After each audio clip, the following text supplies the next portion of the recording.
Yep, there it is. Hey, good day, everybody. Good day, everybody. Welcome to the Indian Boxer Ring. My name is Ishwar, and our guest today is Bonnie Wagaman from CinniBon.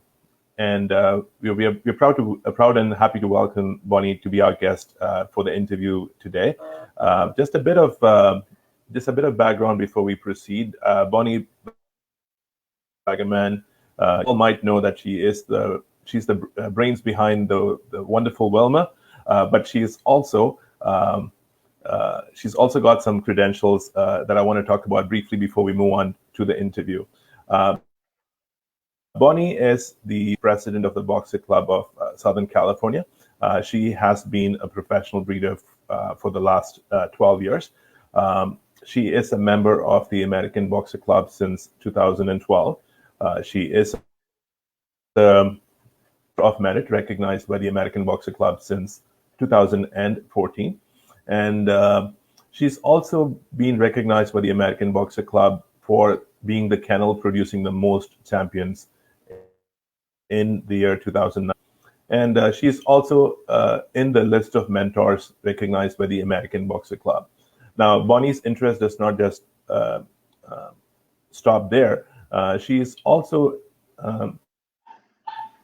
a keen of the breed. She is judged sweepstakes, boxer sweepstakes. And of course, my introduction would not be complete if I didn't say anything about Wilma. We're going to talk a lot about Wilma. A lot of you are keen and interested to know about what Bonnie has to say about Wilma. Wilma, as you all know, is the top winning boxer that we have in the history of boxers. She beat the record of the great Bangaway of Sarah Crest, who was the top winning boxer who held the record for almost 65 years, since 1955. And with Wilma beating that record, her best in show victories have not come to a stop. She's still winning, as you all know. Looking at Facebook, you would see that she's winning best in shows. She's not stopped winning them.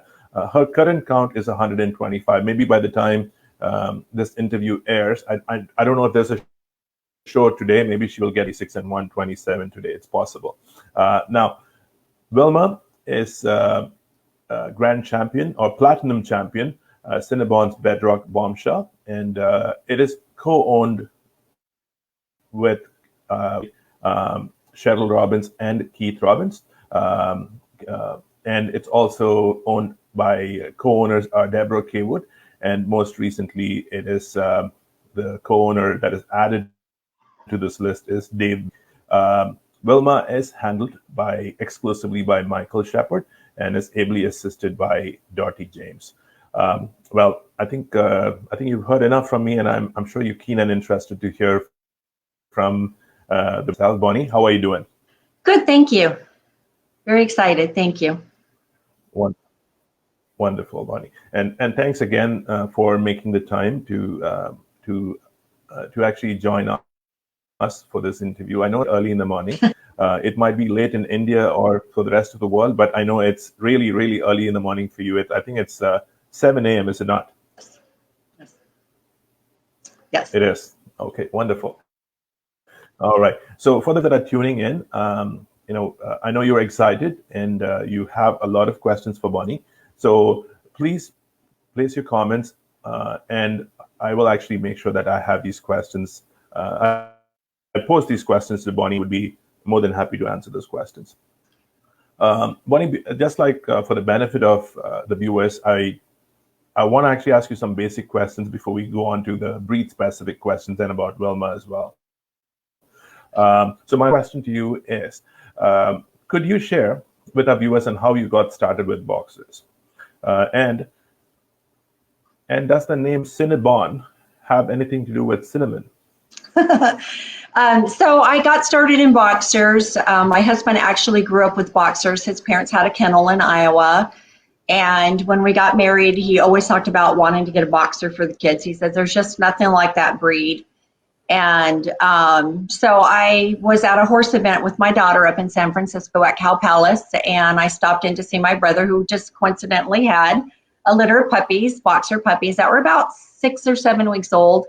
And I was commenting on how my husband would love to have a boxer puppy, and they're so cute. And I asked him if they, if any of them were still available, and he did have some available. So I ended up bringing home our beautiful girl, Katie, and we used to call her our old gray lady. She lived to be 14 years old. Now I think I'm going to start kind of tearing up. It's been a while.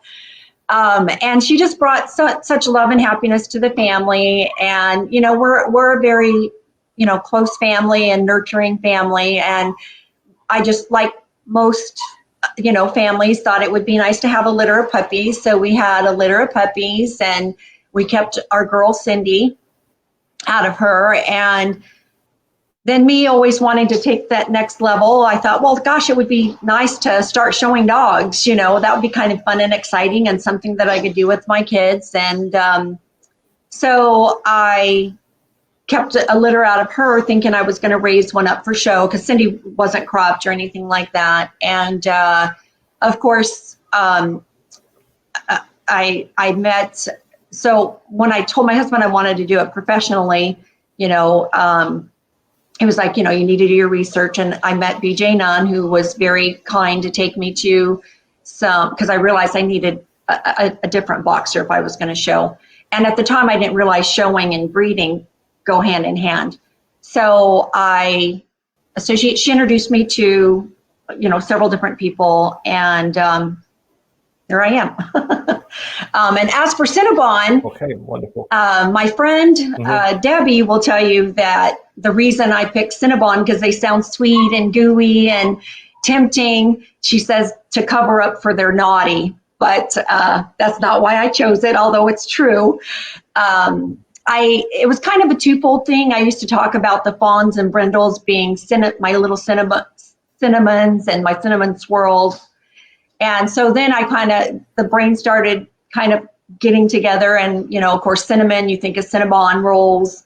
And then my granddaughter, she couldn't pronounce Cindy's name. She'd always call her Cinny.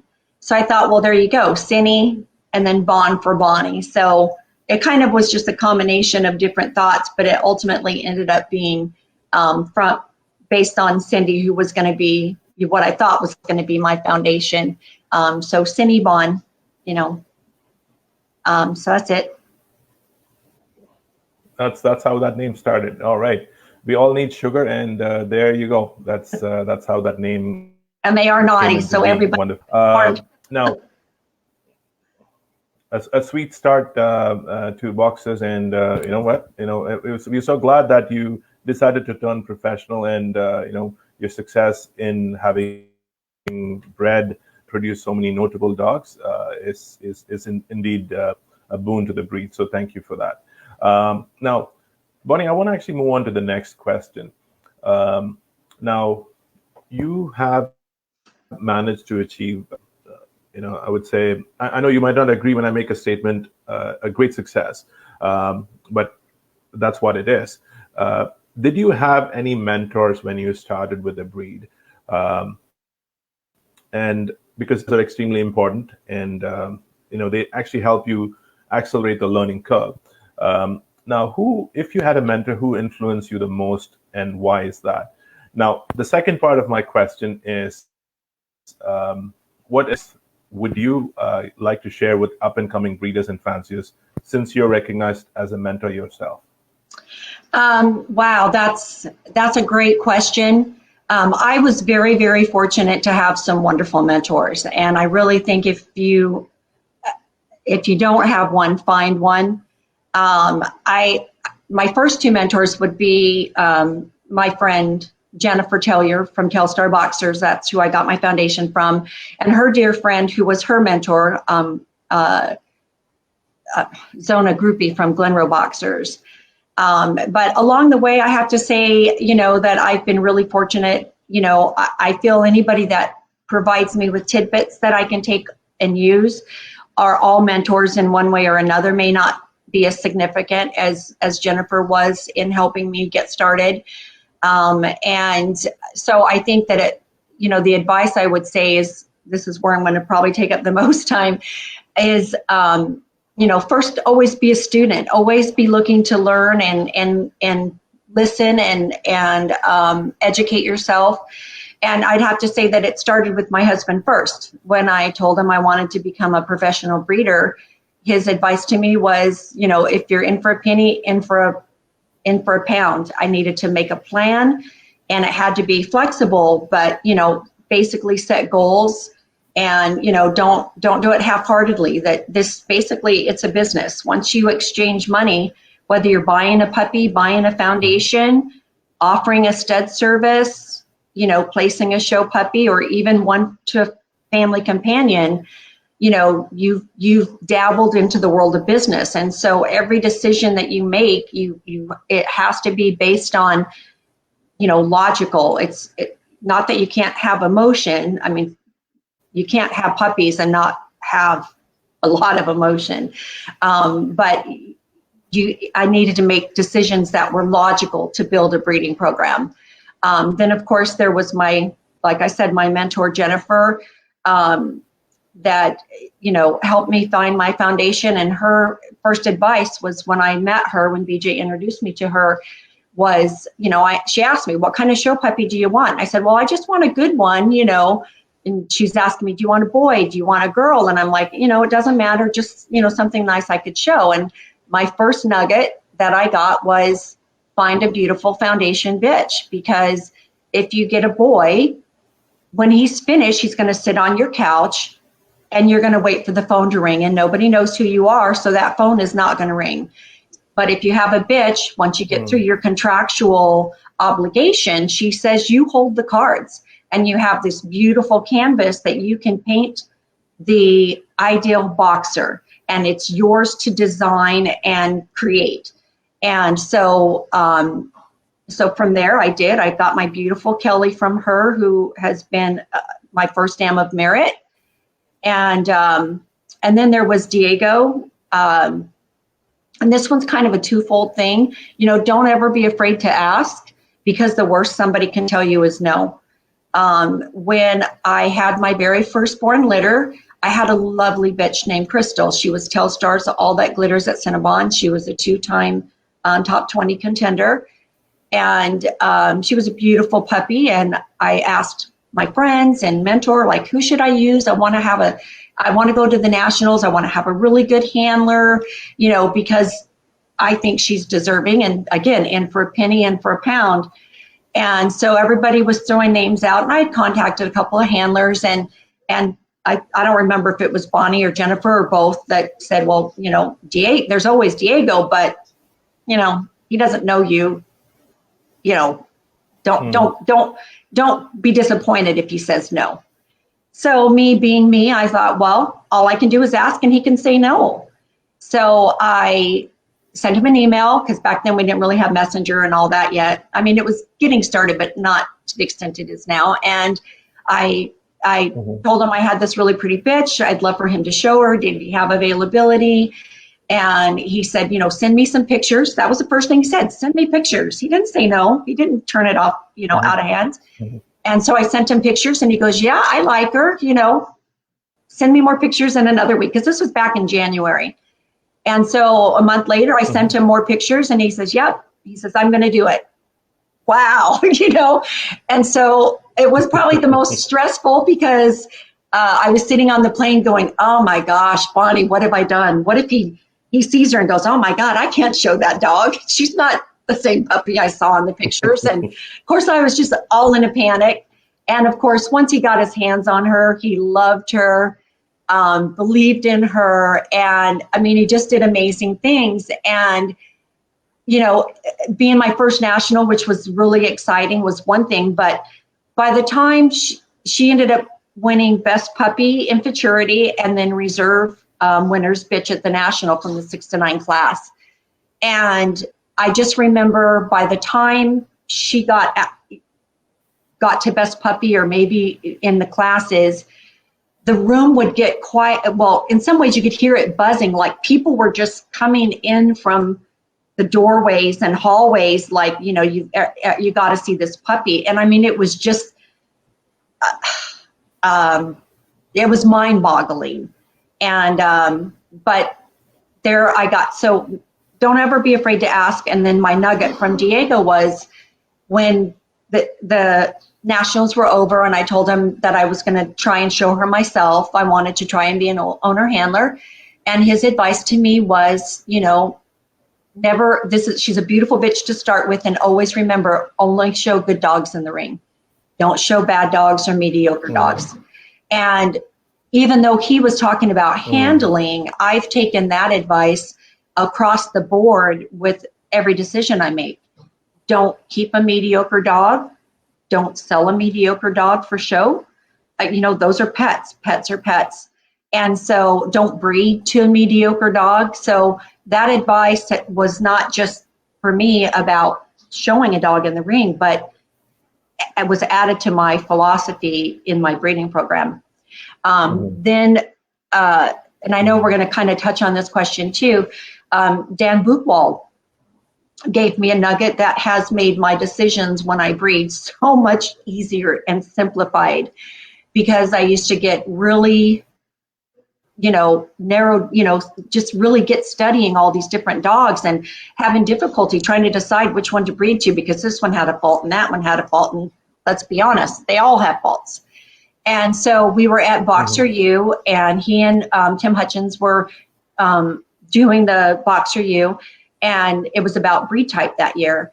And one of the people in the audience asked, well, I have a bitch that's straight and stifle, so should I breed to a dog that's over-angulated? And Dan's response was, 2 wrongs don't make a right. Always breed to the most correct dog you can find, because if you breed to a correct dog, half of what you get is going to be correct. The other half is, you know, the other part's going to be in between, and the other part's going to be what you've already got. So just right there changed not only my decision making and just looking for that dog that catches my eye immediately as breed type. And then rather than focusing on faults, which of course I don't want to double up on, but so rather than focusing on this dog had a fault, I look at that and go, wow, this dog exudes breed type. And I've taken that the step further in when I'm looking at dogs in the ring, whether I'm judging them for sweepstakes or whether I'm just looking at dogs overall. I no longer look at the dog with, oh, I don't like the lay back of shoulder, or I don't like the bend and lack of stifle or over-angulation. Now I just look at the dog, and if it's got breed type, then it's deserving of that. If it wins, it's deserving. Even if it doesn't, it's still deserving. And I try not to look at any more the focus on the faults, but look for the dogs that have the qualities that we would want in the breed. And then my advice that I would pass on personally is, like I said, don't be afraid to ask. You know, worst cases, they could say no. Take ownership of your decisions. We talked about having a mentor and finding that person that can guide you along the way, but always take the time, again, going back to being a student, take the time to learn the question that you're asking. If you have that kind of time, you know, obviously if it's urgent, you know, and you got a puppy in need or something like that, you've got to make a, you know, decision. But if you have time to research it. But bottom line is, once you've made the decision to follow whatever the advice is from whoever it is, you have to take ownership of it. I'm sure many of us have heard people say, well, I picked that puppy because so-and-so said that's the best one. Or I bred to that dog because so-and-so said that's the dog I should breed to. Or I sold that puppy because so-and-so said I should. That's not ownership. I mean, you can take that advice. If you have a good mentor, that advice is going to be good and it's going to be sound. But if you are still scratching your head when you get that advice, then don't follow it. But if you do follow it, then you need to own it. And once you own it, I think that it helps make you stronger and better, because if it turns out well, you go, wow, see, I had a part in that, you know, by making that decision. Or if it doesn't go well, you go, ooh, well, let's not do that one again. So if you ask for advice, be willing to listen, but also take ownership of it, whether it goes well or whether it goes badly. It's yours. You own it. And then recognizing opportunities when they're knocking. But also know that you have to work for them. So for me, as you said, my biggest success is Wilma. And I'm sorry if I get teary-eyed. I often ask myself, wow, how did that be me? How was it that out of all the boxers did they pick Wilma? And, so that's obviously the biggest opportunity that I've had. I've had many others, but it wasn't an opportunity that I sat back and said, oh, okay, yeah, you want to take my dog and show it? Okay, thank you. And then I relinquished my responsibilities. I didn't. And I think we've probably made the best bond that you could imagine in a team. When I was negotiating with Cheryl and I said, I don't want to just sit back and let me see what you can do for me. I want to be part of this team. I want to help work and help realize the potential that you think she has. And so we negotiated all these different things. And I think that the team, I feel confident that the team would look at and say that, yeah, I gave as much a percentage of the work as everybody else did. Michael has the work of getting the judges to look at them.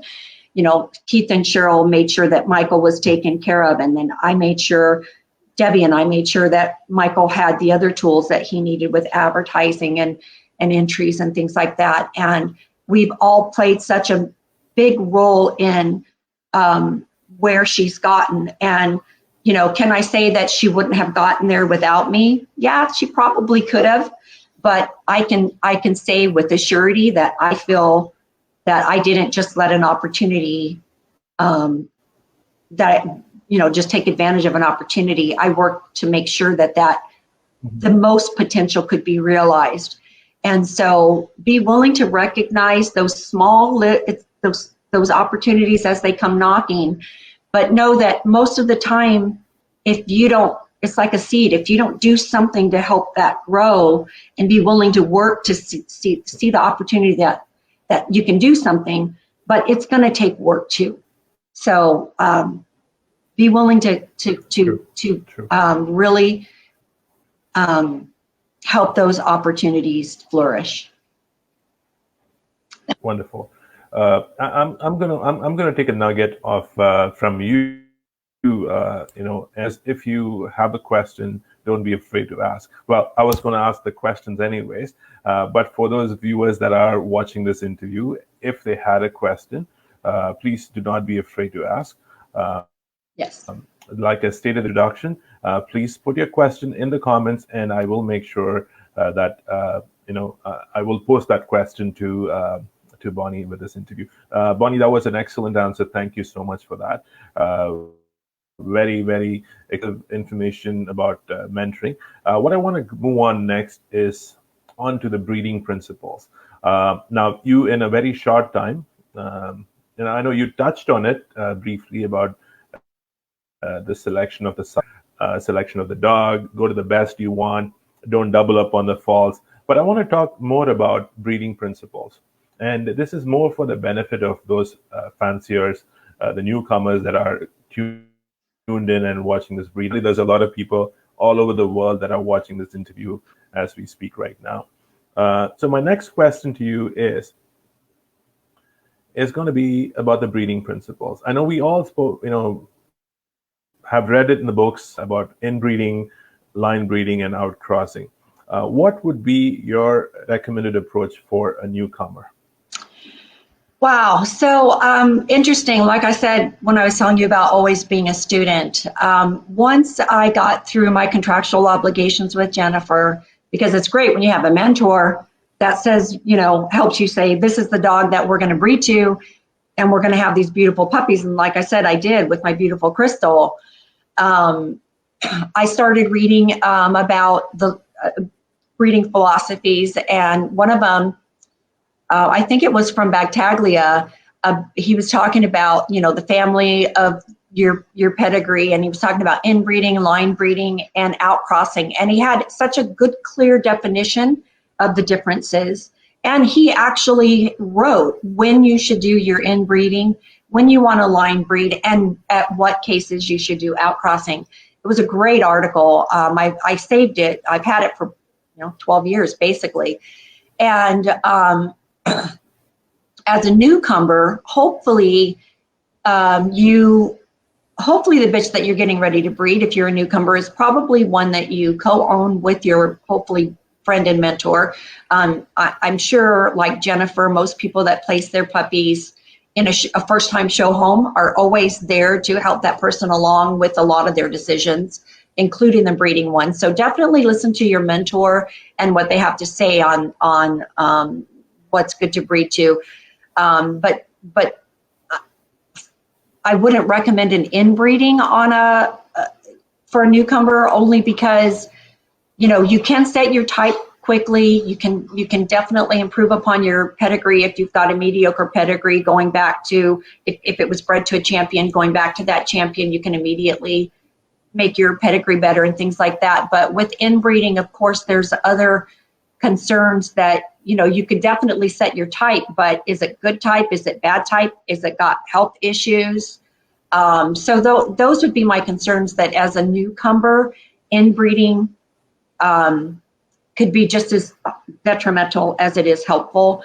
I would say learn more about your breed, and your lines and your pedigrees before I would risk inbreeding. But absolutely line breeding, because especially if you purchased that dog from somebody, there's something about that particular line and that dog that you like, and it's that line that's going to bring you success. So line breeding is going to help you keep the consistency and keep what you already have, and keep what you liked in the first place. In this article, they do talk about outcrossing. It can be done, in certain times, that when you really need to bring something in that you just don't have. But there again, my feeling is, if you do outcross, make sure that particular dog is a nicely line bred. I mean, it can have an outcross now and again, but for the most part, for the most part, you want to make sure that it's a nicely line bred, because you want to know that what's behind it is what you see. If it's outcrossed all over the place, you have no idea what components came from sire and dam and grandparent and what that's going to bring to you, because it may not bring what you have in front of you. It's going to bring everything else in there, and you have no idea what to attribute it to, or whether it good or bad. So I would say for a newcomer, stick with the line that you initially have faith in, and then as you get a good eye and you get more understanding and become more of a student of the breed, then that would be the time to decide whether you need to go in to really secure what you've got, or maybe go out to bring something else in. That's just me, though. I don't know what other people. Thank you are. Thank you so much, Bonnie.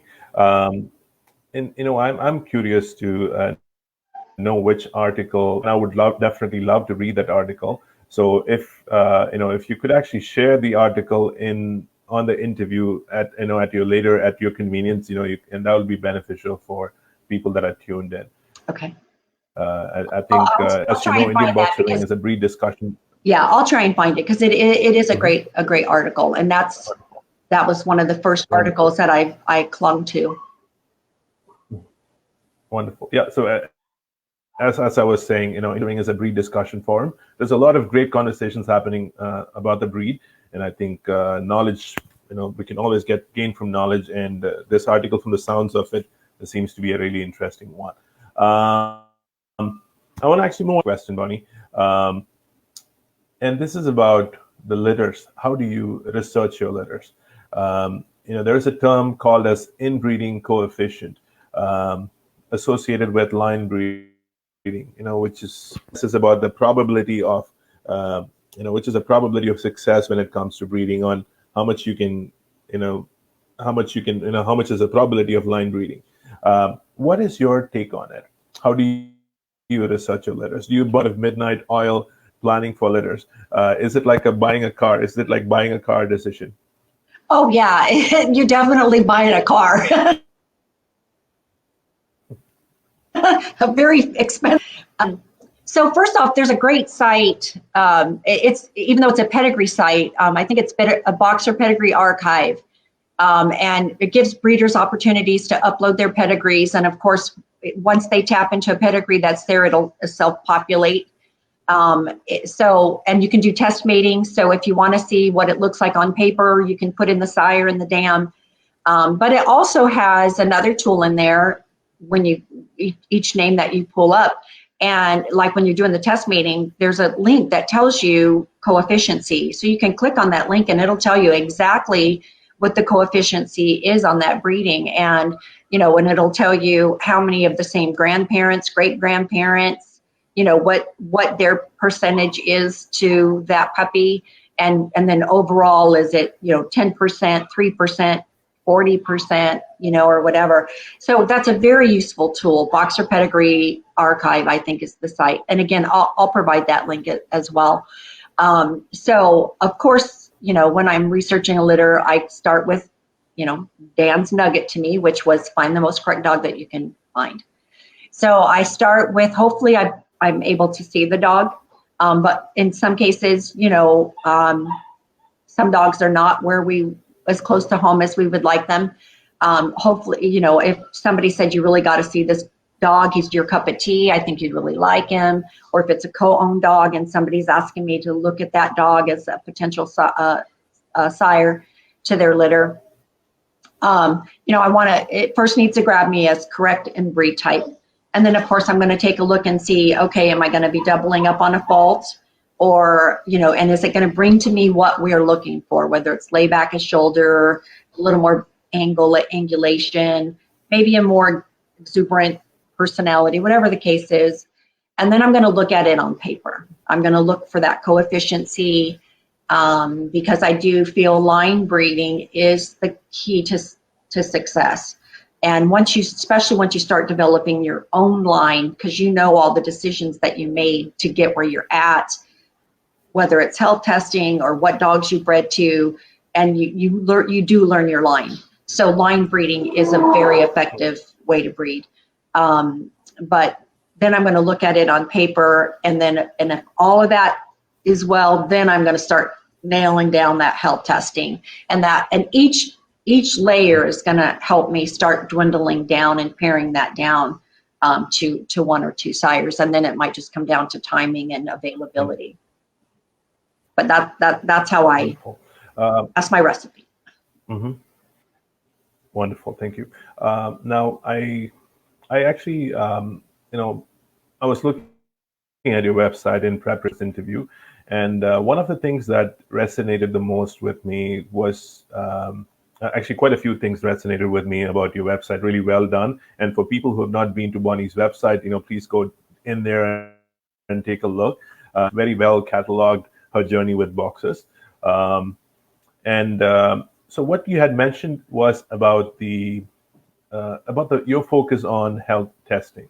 Now, American Boxer Club list of tests that are recommended for boxers that they recommend for breeders from an ethical breeding perspective that you want to include in your breeding program to clear the sire and the dam before you breed them. Now, I know that you are a advocate of health testing, but there are also a lot of various tests that are available that are recommended. What would you consider is the most crucial test of them all? All right, so here's another nugget that I got from my husband, who was a Marine for 25 years, retired from the Marine Corps. And whenever I would have difficulty with decisions, he would always tell me, in the Marine Corps, we get what's going to kill you first. And then you worry about all the other things that you've got to deal with. But if you don't get control of what's going to kill you first, you're not going to get anywhere else. Because your focus is just too far away, and you're going to get killed. So I feel in our breed, the two biggest factors that we have when it comes to health is heart and cancer. I mean, there isn't any breeder or friend, breeder, acquaintance or whatever that hasn't dealt with the sorrow of losing a boxer before the age. I mean, right now they say our longevity is 8. Really? I mean, my Katie lived to be 14. I get emails from people that said their dog just died and it was 11 or it was 12 or 14. And I just, I get saddened sometimes, like, why is it that our longevity is 8? I mean, really, that's all we get to have them for, if we're lucky, is 8 years. But sadly, there's those that are passing at 2 and 4 and 6 and hopefully at least 8. And usually the most prevalent are heart and cancer. And sadly, we can't do a whole lot about cancer, although there's a lot more research being done, and they're coming out with different treatments that are more successful for our boxers when it comes to cancer. But we can do something about heart. We have 2 great tests available to us. We have our Holter, which most professional breeders have their own Holters. If you don't, and you have a couple of litters a year, that's equipment you should have as a breeder. And don't just test once. I feel a Holter needs to be every year to 18 months because, as we know in the breed, it's in most cases the ARVC is later onset, and it usually starts presenting itself between 4 and 6. And sadly, our girls are getting closer to retirement, but our boys aren't. Our boys can breed in most cases until they pass. So they need to be checked annually or every year and a half, I feel, because, maybe she passed the first time. I'm using a girl in this case, and you have a litter of puppies, and then you go to Holter her again and she doesn't. Well, you can't undo what you've done, but you can prevent future harm to the breed. And same with our male dogs. So for me, those are tools that really have to be implemented, both the Echo and the Holter. And if you're a professional breeder, I really believe, and you have a couple of litters a year, I really believe that that's a tool, that is an investment you really must make. And that Echo is important too, because that's the structure. You may not be seeing any outwardly signs in your dog, but then you get that Echo and you go, wow, I can't tell you how, again, emails that I've gotten from pet families looking for a pet that said their dog never showed a sick day, and when they, went in for something, they found out their dog had a heart issue or whatever. So I really think those 2 are important. DM is one that that test is reliable, and where we can reduce and minimize DM, I think that we should. I know I probably will lose some people here forward. I do look at DM. I do test for DM. I think that it is a valuable tool, but with all the genetic clinics I've gone to, when they say be careful what you try to take out, because something is going to come back in, and you may not like what you end up with. And being that DM is usually later in life, I just again go with heart and cancer. That's what's going to kill us. But if I can certainly get that DM clear litter or carrier litter, I'm going to strive to add that. I do add that as one of my factors in decision making. And sometimes that's my tiebreaker when I have 2 really nice male dogs. That's going to be my tiebreaker. Which one's clear and which one's carrier, But I do feel that to make DM marker, because that's a marker, not an absolute fact. A DM at-risk puppy means that they're at risk of it, but not necessarily contract it. I think to make that, after you get past, when you're talking about the health testing, to make that your first factor, for me is a little, I just feel heart and cancer get us first. But that's me. Again, this is that, when you listen to people and what they have to say, you have to decide for yourself, where you want to go with it, and then you need to own it. And I do own my decision. Heart and cancer get them first. So, but I do believe heart testing is very important. I also think that we do more testing on our dogs than we do for our spouse. I mean, when I got right. married, I didn't ask my husband what kind of heart disease was in the family or what kind of cancer was in the family. He said, "Do you want to marry me?" And I said, "I do."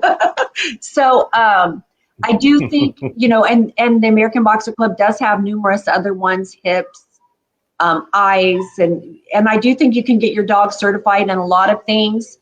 But again, if heart and cancer are our number one killers, and hip issues are really not, to my knowledge, prevalent in the breed. If you've got to pick and choose, you can certify to death, but it really just comes down to what's in that pedigree. Did your dog pass? Did the other dog pass? And vetting what's in the pedigree. Again, asking those questions. Of the breeder. What can I expect? Do you have this in your line? And all of us have things in our line. It's just a matter of, is it really prevalent or not? And, that's the kind of information that's going to allow you to, slowly move in different directions. And that's why, again, line breeding is important, because you're able to slightly maneuver away from the things that you are concerned about and hopefully move into things that you hope bring us that longevity back to the breed. And so when you breed to your own lines, you can have a little bit more confidence.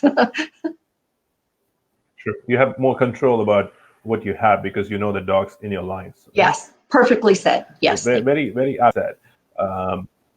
Now, I actually wanted to move on to the next question, Bonnie. Now, this question is about the gene pool that is available.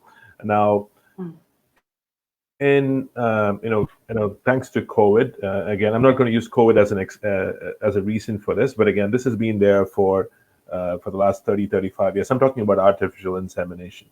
Now, this has been a tried and tested method of canine reproduction in various parts of the world. And in India, this was recognized by the parent body, the Kennel Club of India, May of this year, May of 2020. So there's a lot of thirst for not artificial insemination. And my next question to you is on that. Do you, Bonnie, look at artificial insemination as an important tool for breed progression? Oh, absolutely. But you did just mention something that I'd like to add to the previous question. When you talk about the gene pool, and there again, as we start going with the correct dog that we can find, and then what's in the pedigree and how does it look on the pedigree, and then getting down to that health testing, as I said, you quickly start narrowing things down to one or two dogs. And so, like I said, you could have this dog that's credentialed with all this health testing, and it looks great and it sounds great, but when if we're looking to breed to the dog that has all that, to me, there is always that concern that we could start removing good healthy dogs from that gene pool. So that's something as a breeder that we always have to be careful not to do, because I think with the boxers, we already have a limited gene pool, which we'll get to that other question down the road that could possibly open up that gene pool. But to your question about artificial insemination, I have tried artificial insemination. I do believe it's a very valuable tool, but the 2 times I tried it, it wasn't as successful. But I do think AIs are very valuable, but it does require a good reproductive vet that really knows what they're doing and can get that timing down to perfection. Because there's vets that do reproductive services, and then there's reproductive vets, and there's clearly a difference. But I know I just did artificial insemination with our boy Freddie, and it was a beautiful litter. Their vets, very skilled.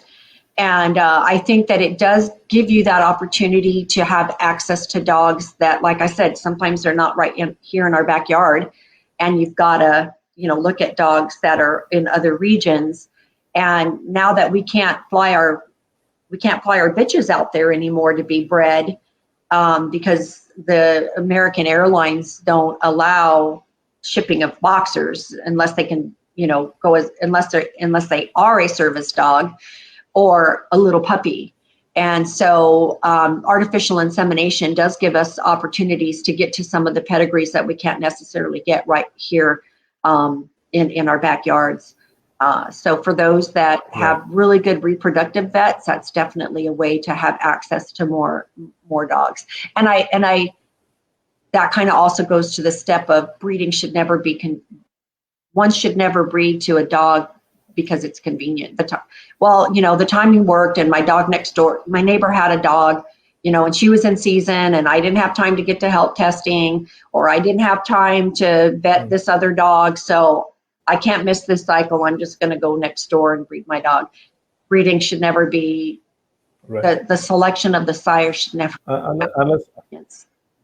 unless you're living next door to Bonnie, right? So if that's the case, then you don't have to travel too far. You can always go to Bonnie and say, I've got this dog, and can I use your dog? And if your female fits the bill and does fit all the testing requirements, there you go. You got a dog next door.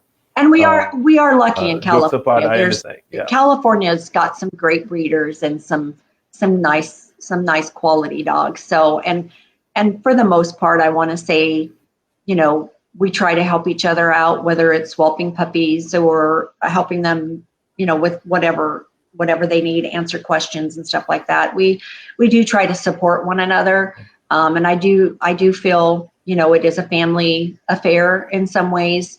I know CinniBon would not have the success, as you put it, that we've had without our extended CinniBon family and all the wonderful people that have, gotten one of our puppies and done wonderful things with them. So community. Right. Now, my next question again is about the vision, right? The vision that you have in your head, being a professional breeder, being successful professional breeder in terms of breeding consistently the top dogs over and over again. And I don't think this happens by luck or by chance. There's a lot more planning. There's a lot of thought process behind all of this. So my next question to you is about the blueprint that every breeder I should have in their head on the type of, in the direction that they want to take with a breed, or what is the type of boxer they want to breed. Now, did you, Bonnie, when you started back in 2008, have that blueprint in your head? Now, if you did, has that changed over the years? Has your ideal boxer in your head changed, or has it stayed the same? Ooh, that's a good one. Okay, so again, going back to when I started, and luckily was introduced to some good breeders. I had gone online and I started reading about breed type because, like I said, my husband said, in for a penny, in for a pound. And if you're going to do it, you better know what you're getting into. And so I started looking at boxer puppy pictures and looking at all the different websites, and luckily websites were available then. And researching the breed type, and I got very fortunate that when I found Jennifer, she had showed me a litter of puppies that she had and a couple of bitches, and I had gone out to, BJ had taken me out to a litter of puppies out in Riverside, and I had gone to several different places. And when she put Kelly up on the table, I didn't realize that she was available. I thought she was just showing me, different things to puppy progression, basically. And I just remember getting in the car telling my husband, oh my God, honey, that Kelly puppy. I said, I don't know how to look at an 8-week-old puppy and decide which one is going to look. I know what it should look like when it grows up, but I don't know how to know that this one's going to look like the pictures I've seen for breed type. I said, but that one, that's what I know is those pictures. And I said, that's one I wish I could get. So when I called Jennifer to go back and look at the litter of puppies she had, and I said, I'd like to come back and look at the puppies. And she said, which one? And I said, well, what do you mean, which one? And she goes, well, did you want to look at one of the girls or one of the puppies in the litter? And I went, oh my God, can I get Kelly? And she goes, oh yeah, she's available. And I was like, oh God, I was in heaven because I knew Kelly was correct. She exuded breed type. And so I started off with a really good blueprint because well, one, I looked and I researched and I really just kind of tried to burn those images in my head of what the standard was. Have I tweaked? I don't want to say I've changed that vision. And like Jennifer says, you've got that canvas to create what you think is the most beautiful boxer you can create. I've tweaked a few things, and I knew that I wanted to get into a safe area that I felt more comfortable with health. And again, I think everything is baby steps. Don't jump from the frying pan into the fryer.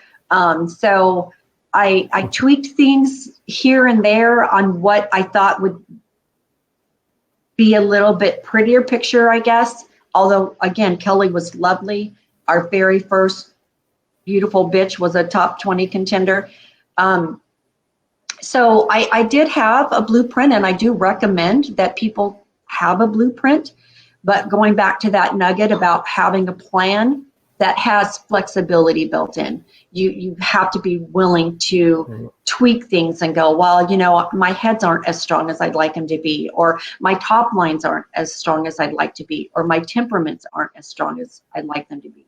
So have a blueprint, paint that canvas, but be willing to take a look at that picture and go, oh, wait, that's not quite right. And be willing to tweak that a little bit.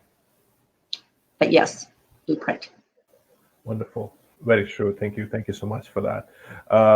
Now, my next question is going to be, it's going to be about a growing debate. You know, we've had this debate for many, many years. This is a debate about now, should the white boxes be bred from? Should they be exhibited? You know, these are different questions, and it's a very subjective question. But I want to hear from your thoughts about it. What is your take on this topic? Obviously, this is still a somewhat controversial topic, white boxers, and I can't say that I've absolutely decided one way or the other whether or not to include them in the breeding program. I see the positive side to it. You know, when we talk about a limited gene pool and having had some white boxers, I remember listening to the one interviewer you had from Australia talking about how they seem to be the most robust. They are. They just seem to have, you put them on the table and they've got bone and they've got structure, and they're usually the bigger ones in the litter. You know, they're these just big fat fatties that are pushing everybody else around. And it is somewhat of a disappointment that you go, God, can I go get Miss Clairol or something and just color it, you know, because it's the best one in your litter sometimes. And you have to go, but sadly, you know, it's a companion. I do think that the American Boxer Club has made tremendous strides in allowing us to treat them like any other vaulted companion puppy, whether it's a boy who's missing his testicles, you know, or a white boxer. Do I think that they could bring benefit to the breed? I do. But like I said, I think breeding and showing are one and the same. We forget that when we're showing our dogs, this isn't a pageant. They're supposed to be judged on their breed stock qualities. So I feel that if the decision is made that we do allow white ones in our breeding programs, that we be prepared to say that they should meet the same selective criteria that we put on our colored counterparts, and that they should be shown and they should be judged on their breed stock qualities. We shouldn't just allow them in the breeding program because now they're white and we have more selection.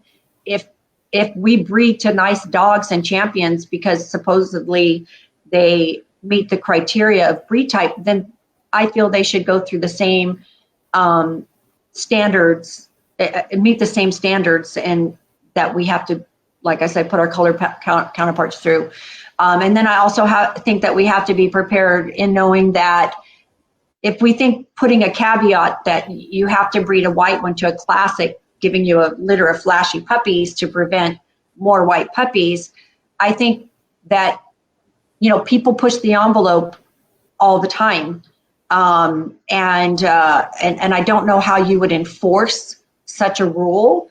I think people would just continue to push and push and push to say, well, we should get to show them. And how I breed my dogs, maybe both my white bitch and my white dog are the two best dogs in the litter. And you're telling me I can't breed those two. I have to breed to a classic. Well, I don't have a classic, but this flashy dog, this dog's got everything the flashy dog needs. And I just don't know how you would police it, or how you could enforce that, or how you could put that requirement on breeders who are going to breed. I mean, we're always supposed to be breeding to better the breed, whether it's structure, temperament, health. Right. And again, when you start throwing markers in there and say, well, I can't breed to that because of a marker, or I can't breed to that because it's white.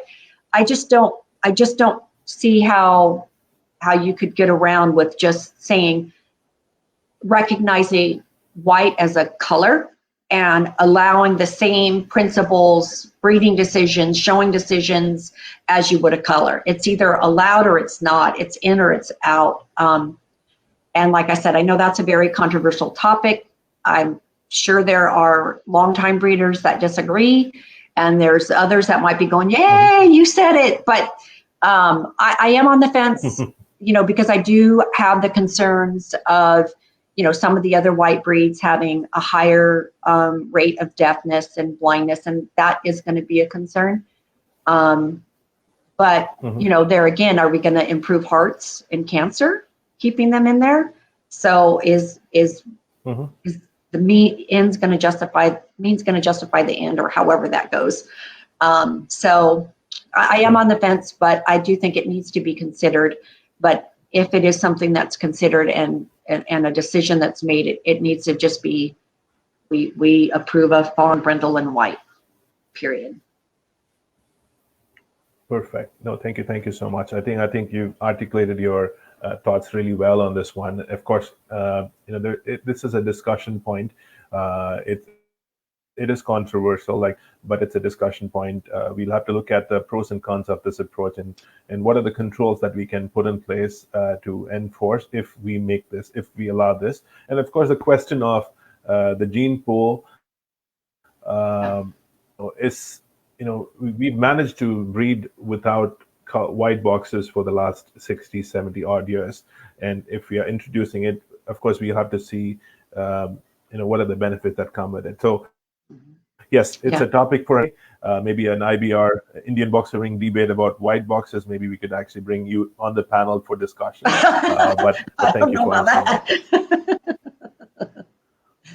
that. What I wanted to actually, I know everybody's keen and looking forward to my questions to you about Wilma. But for those viewers tuning in, those questions are definitely there in this interview. But I wanted to actually ask you about a puppy selection. Now you've done hard work. You've picked up the puppy. You actually decided. You burned the midnight oil. You've chosen the sire. You planned the breeding. Now you had a litter. Now is the most difficult part. What is the right puppy for me to select? Which is with show potential. What, according to you, Bonnie, is the right age to select a boxer puppy with show potential? I do think that, and Pat Hastings has several good books out there about evaluating puppies, and there's many others out there too. I do think that you can take a puppy at 8 weeks, between 7 and, well, in most cases 8 weeks, but if you have one that's a little bit smaller than the rest, sometimes they need a couple more weeks before you make a decision. I think if you evaluate them at 8 weeks, you might make a mistake. But I do believe that most puppies at 8 weeks, what you see is what you're going to get. I wouldn't make the decision before that. One example would be the litter I just had with my beautiful Harmony. And there was one puppy in there, was Flashy Girl number 2. And I loved everything about her, everything. I mean, she had a beautiful, beautiful dark coat, beautiful head. When I'd hold her up in the air, the short little back and this clean little lay back shoulder. And that's kind of how I got the theme to my litter. And I was like, oh my gosh, I got a girl crush, Bonnie. I love this puppy. And of course, as a breeder, you try not to get too invested and get your heart set on one, because that could interfere with your decision making later. And I kept saying, oh my gosh, this puppy. And up until 4 weeks, I was looking at that puppy. One had a little bit more white on the face than I cared for. The other one was just cute as a button. You just can't go wrong with her. And she even just had that temperament that made you go, ah. But there was something about that one. But after 4 weeks, as they start developing and their heads start coming about and they start getting up on their feet, they really do change, I think, between that 4 and 8 week mark, that by the time she got to that 8 week mark, I was like, ooh, what happened to all of this? Still had the beautiful body and the temperament, but her head didn't stay consistent and make no mistake, she was still quite lovely. But compared to the other two, that beautiful blunt head stayed from day 1 to 8 weeks. It was like, I can't, as much as she was my girl crush, she's not the puppy that I kept. So, but at 8 weeks, it'd be a lot. Sometimes it doesn't. 8 weeks would be the right age for. I think you can. Now, sometimes it doesn't always turn out that way. That puppy you thought was going to be great, or you're like, I just have a feeling the sister's going to be a little bit better. And then when they grow up, you're right. But I do think 8 weeks or after, like usually bitches stay together a little bit better, maybe after 6 months or 7 months. But like boys, some of my boys at 8, 9, and 10 months, it's like, oh my gosh, I still need to keep them in the closet. So I do think they go through a growth spurt time period that's, you don't evaluate them one way or the other. If you've decided to hang on to them, just keep hanging on to them, because that's not the time to judge. And then of course when they're adults, right. But at 8 weeks is a good time before they start going through all those gangly phases and stuff like that. They come back, when they grow up, they come back to how they were at 8 weeks. Or typically 8 weeks is the right time, you would say, to pick up a puppy. Right. And okay. Different lines cure differently too. So. True. I've got a viewer's question from one of the regular watchers and also the contributors. He's also a member of Indian Boxer Ring, the core group. Sorry. Now, this is with reference to Kelly that he meant. This is a question from Jayasima, and his question is with reference to your mention of Kelly. How much of these decisions come from the intuition of a dog person, and how much of this would be purely technical understanding? That's a good one. And this is your picking up Kelly, yeah. Mm-hmm. Well, I do have to say that dumb luck is amazing, and I have really been lucky over the years. I mean, I do think that luck or just does play a role in sometimes in your success. But I do also feel that sometimes luck is opportunities, and you have to be willing to recognize them. And even with, like maybe you won because you got lucky, or did you win because that's a nice dog? So I do think that luck does play a big part in, it's the gravy. I want to say luck is the gravy or the icing on the cake. But I do feel that with regards to Kelly, I did take the time to research and study. And like I said, I just kind of had that image in my head. And when I saw her, I knew that's what I saw in pictures. But was I lucky that Jennifer was there? Jennifer had her available. And did I get lucky that, I did burn the right picture in my head? Yeah, I did. And, did I ever dream that that one little decision would turn out where I am today? Yeah, there's no way I could have ever imagined. So luck is important. Luck definitely makes things a little bit more exciting and helpful. But I do feel that some of that was my research. Wonderful. Thank you so much for that. Bonnie,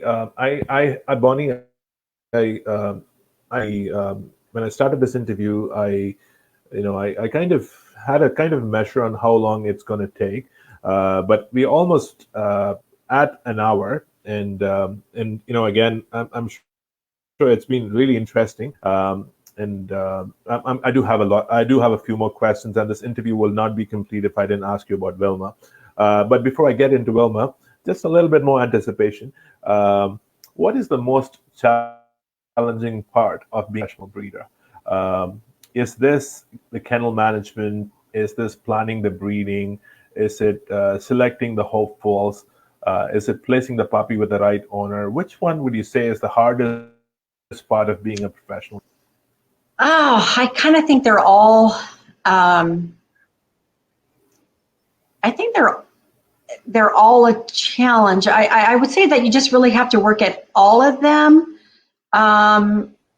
Selecting the hopefuls, I don't know. I think once you have that ideal of a boxer and you have that trained eye on what you know is successful, that gets a little bit easier.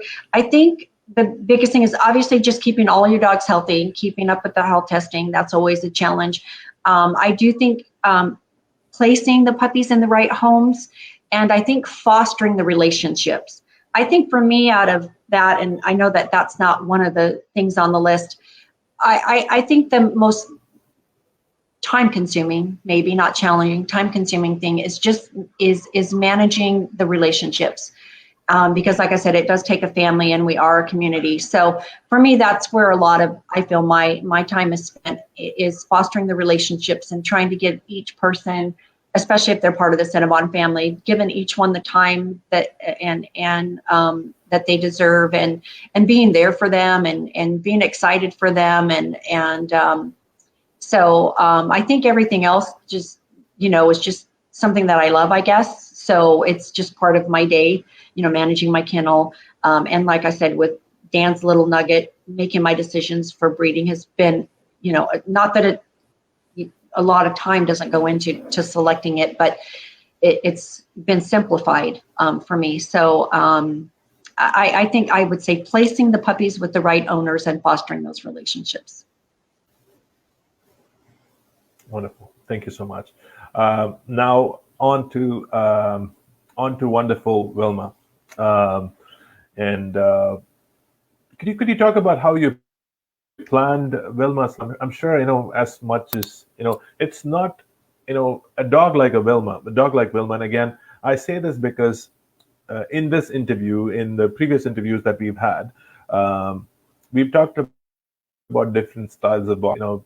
People preferring the American style, people preferring the European style and English style. But I can tell you, I was chatting with my good friend Eileen in Australia, and Australia has Eileen is a strong fan of the English style, and she said, "Wouldn't everybody want to have a dog like Wilma?" Right? And I think that says it all, right? Because Wilma is a type of a boxer she's complete. She no perfect, but she's close to that. And so when you actually planned Wilma's litter, or before we even get to that point, could you talk about how you planned Wilma's litter? So I had her mother here, and I was trying to decide, who to breed to her. And I knew what I loved about her and what I wanted to try to improve upon. And I was looking at some of the dogs that I knew and I was familiar with. And of course, I had my own young boy that had just finished his championship and had just finished all of his health testing. And one of the things that I wanted was a smidgen shorter in loin. And I remember as I'm going over my list of the things that I wanted, and I'm looking at Gambler, and I thought, yeah, something like you. And when I had kept Gambler as a puppy, he was one of the smaller ones in the litter. And I thought, I think he's the one. I've been waiting for that boy, and I think he's the one. Bonnie, you got to know when to hold him, which is how I got his name. So as I was going over the different dogs, I just kept looking over at him going, I guess maybe it's time to see if he's got the value in him that I believe. And, it's time to put your money where your mouth is and go all the way CinniBon and rely on your own breeding program that you've been, developing over the past, 5, 8 years. And so I thought, time to see if this is the right way to go. I had confidence, and so I bred her to Gambler, and I had a beautiful litter. I had a beautiful repeat litter with my Harmony, and yeah, I just decided to try, just put my faith and confidence in my own breeding program. Well worth it. Okay, and the magic happened. It did. I know, and I know that you spoke about the right age to pick the puppy, and I'm gonna take that since this was all your lines, you picked Wilma up at the age of 8 weeks. You decided this is going to be the my once in a lifetime dog. I hope you have more once in a lifetime dogs in your breeding, Bonnie, but maybe that was your first once in a lifetime dog. But Wilma, you started showing Wilma. You got her. I know you showed her yourself because I know of few pictures that you sent me of you showing Wilma when you started her off in the show ring before she went to Michael. At what point did you realize that she was a special and she could win all these best in shows? And did you actually think that she could go Bangaway's record? Okay, so I do want to kind of backtrack a little bit. I did show Wilma when she was younger, but obviously, for the Nationals, Michelle Yaden did an amazing job showcasing her. I mean, it was kind of like what Diego did with Crystal. I mean, Michelle made the magic happen, and I believe Wilma was best 6 to 9 puppy in the futurity, and just showcased her and brought great attention to her. Wendy Bettis showed Wilma before the Nationals to get her in the ring, get her ring ready. And then after the Nationals, I tried my hand a little bit, not so good at it. And then I put her with Wendy until I sent her to my friend, Debbie. So I definitely don't want to take from those other people that also helped with Wilma pre-Michael. And when did I know it? And did I know it? I used to struggle with that question when people first started asking me, because I thought, wow, if I tell them the truth and say, well, I kind of always knew she was special, then that would sound arrogant. And certainly, please know, I don't mean to sound boastful, but there was something about Wilma when I first put her up on our stacker, and I just saw this beautiful silhouette, and I was like, I told my friend, get, it was a new product we were coming out with. I said, get my video camera. I need you to video this puppy. And then as she continued to grow, I mean, you just could see, she just had all the pieces and the parts. And it's funny because when I was heading to the Nationals to bring her to Michelle, she had been sick and lost a whole lot of weight. And I remember traveling up there, and one night Bonnie was always my bed partner, and I remember crying, saying, Bonnie, I said, I know I have something special. I said, I've had some wonderful years at the Nationals. I can't complain. I mean, I brought home silver that most people would give their eye teeth to have 1 year. And I've just been so fortunate and so lucky. I said that I don't have the right to complain. I said, but this time I know I have something special. And it breaks my heart, because who's going to look at her right now? She's just so thin. And, and it broke my heart to think that she just wouldn't even get the attention she deserved. Well, needless to say, the weight did not, it had a factor on her, but still, Michelle did an amazing job, and Wilma did amazing things. So there was something about her. I did know that she had something a little bit better than I'd ever bred. And then, did we know that she would bake? Did you ask me if we thought she would? Oh, okay. Yes. My question was, if at any point did you know that you were going for Bangaway's record, that she was going to get there, or she was going to surpass that record of the number of best in show wins? So there's no way to, there's just no way to even imagine the success that she's had. I mean, as a breeder, you like, oh my gosh, I would give my eye teeth if my dog could get in the top 20, or God, wouldn't it be nice if I could win the group, or wouldn't it be nice to just have one best in show? I just could never have imagined such an accomplishment. But Cheryl, so, and there, I know there's going to be another question coming up. We always knew that she had potential. We knew that she was going to do amazing things. What that was, we still don't know. But it was never about going for Bang Away's record or thinking that we could get his record. It's just as it was happening, and you see that momentum building, you start realizing that window of opportunity. That little window is there if we work to try to achieve it. So, once we got to a certain place, we knew it was possible, but we knew we would have to put all of our effort into it, because that opportunity. Right. So yes, my next question is, yes, you didn't anticipate, or this was all organic, in terms of her best in show wins. This all happened. It has happened, and she's at number 125. At the start of my interview, she was at 120. Michael has already shown her, is showing her today, and she's got number 126. I don't know. Well, let's hope for that. Now, having broken the records for the breed, what is in store for Wilma? What is next? Well, first I have to say, I would be remiss if I just didn't say how humble and grateful and honored we are that she has accomplished that.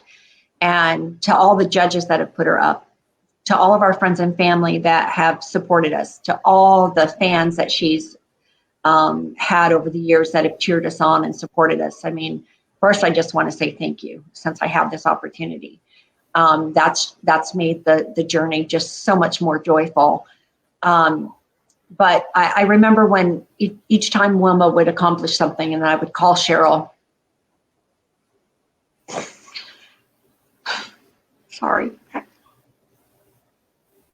And I'd call Cheryl just in awe and excited. And she'd be going, oh, I know, can you believe it? Can you believe it? Isn't it wonderful? And she'd, with the most enthusiastic voice, go, and you know what? We're not done yet.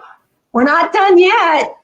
And so even though we have beaten the legendary Bang Away's record, and that in itself is very humbling, we're not done yet. She's still history in the making. We didn't, like I said, we didn't know what the possibilities were, but Keith, Cheryl, and Michael always knew that the possibilities were limitless if we would just work to achieve and whatever we could accomplish. And so that's what we're going to do. Her history hasn't been written yet. We're still in the now and in the present time, and where that leads us and where we ultimately finish, time will tell. But she loves to show. She and Michael have such an amazing bond, and she's just as enthusiastic now as she was when Michael first took her out. And so we're still in the process of writing that history. And Cheryl and Keith and Michael always believed that she would do amazing things, and we're waiting to see what those amazing things will end. How that will end, how that story will end. But for now, we're just going to enjoy the journey and be grateful for every judge that looks her way. Thank you. You being very modest in your admission that her success has been remarkable, but thank you for that perspective on what's in store for Wilma. I want to move on to something lighter. And I know you had a special bond with Cheryl, and I want to move on to a little bit lighter to lighten up your mood. Now, I've heard the funniest of things when it comes to superstitions. Breeders have different superstitions. I don't want to say that right now, but I want to hear what your superstitions are. Well, as Do you have I any knock on superstitions? wood, as I say, we're still writing our history. I'm knocking on wood. I don't know that I have any one specific superstition, but I would say I'm superstitious about saying things out loud. Like I'm always afraid to say, luckily I've never had to have a C-section, knock on wood, because next thing you know, you're having a C-section. Or, I've always bred flashies together and I've never had a white puppy. I got to knock on wood, because then next thing you know, you got a litter of 5 white puppies, So I'm always afraid to say that, when we're having discussions about breeding or boxers or showing, or I've never lost under that judge. Poof, next thing you know, you're dumped, So I don't like to say things out loud as something I haven't experienced, because I know humble pie is being they're just waiting to dish me that humble pie. So whenever I talk about litters or whelping puppies or growing puppies or getting an ear crop, I never like to say never. So I guess my superstition is don't ever say never, because I know as soon as I say never, it's going to happen. And, because you're always going to get that humble pie delivered. So, so knock on wood would be one of my superstitions. If somebody asks me and I have to say it, then I'm going to knock on wood, like hoping that I didn't just jinx myself. I want to unjinx myself when I knock on wood. But I think if never works the opposite for you, maybe you should say, I'm never going to breed a dog like Wilma again. Maybe that's going to it's going to work on the opposite, and you're going to breed something like Wilma. There you go. And I won't knock on wood, because I want that one to happen. I like that. Yes, yeah. Yes, of course. Of course. I'm just moving on to the last couple of questions. We're going to wrap up the interview with a couple of questions. And thank you again for, I know you have a busy day ahead of you, and and thank you, viewers, for continuing to watch this interview from Bonnie. You judged sweepstakes. What is next in store for Bonnie as a breeder, fancier? What are your next steps in terms of, since you've judged sweepstakes? Is that a direct to take from there? Well, I do love to judge sweepstakes. It's very exciting for me to see, to be able to look at the future of our breed and the direction that it's going. And I particularly like it when I can look at a dog or a bitch and go, God, I'd like to take that one and bring it home to my breeding program. I really do enjoy that.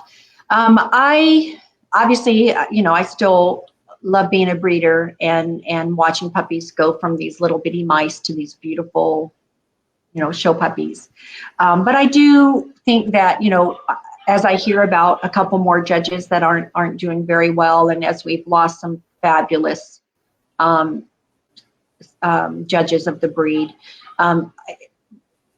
they're getting older, and I don't see, other than maybe Bridget and Beth, jumping in there to retain the breed standard, from the point of a breeder.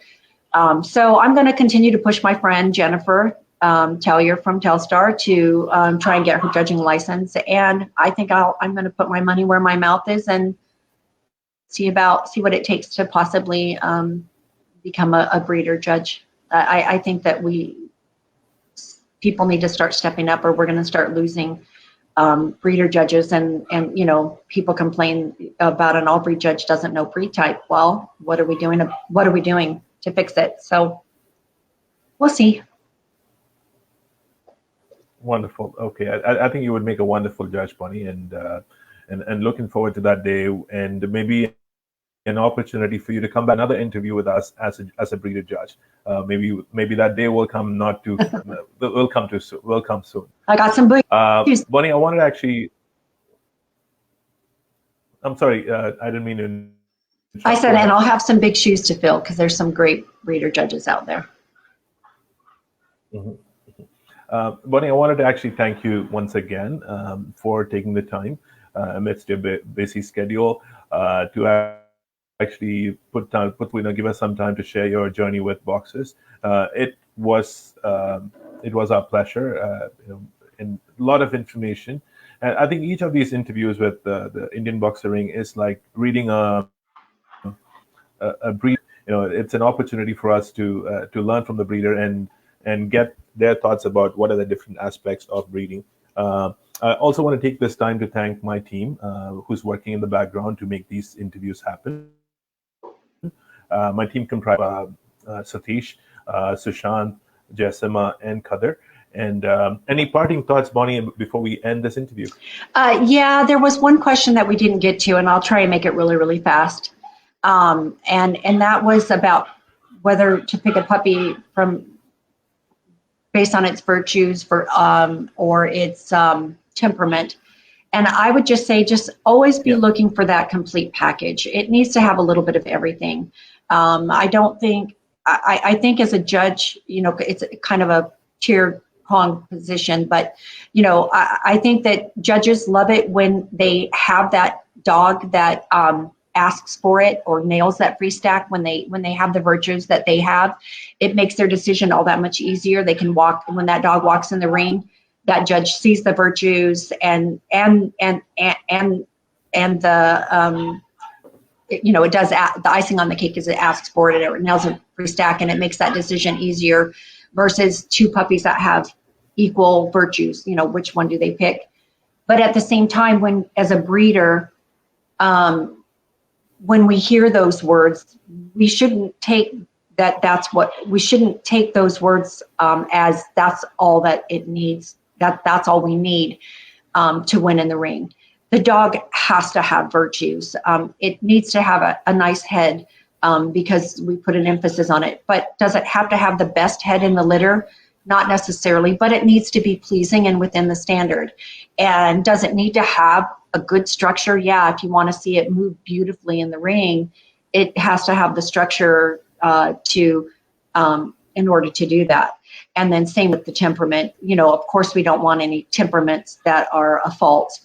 We don't want shyness, but our standard does say constraint animation. It doesn't say anything about nailing a free stack. It doesn't say anything about it asks for it in our standard. So when we're, as a breeder, picking our puppies and placing our puppies, we need to look for the package. We need everything needs to be an 8 out of 10 or above in temperament, head, and structure. And if they have that across the board, whether they're the puppy with the best head or the best structure, if they're 8 or maybe even 7.5 and above, you'll have the perfect dog and the dog that's deserving for your breeding program and for the ring. And that's it. Just be selective, and that's it. And things will fall into place. Yes, well, it does. On that positive, manage the pennies and the dollars will take care of themselves. Yes, exactly.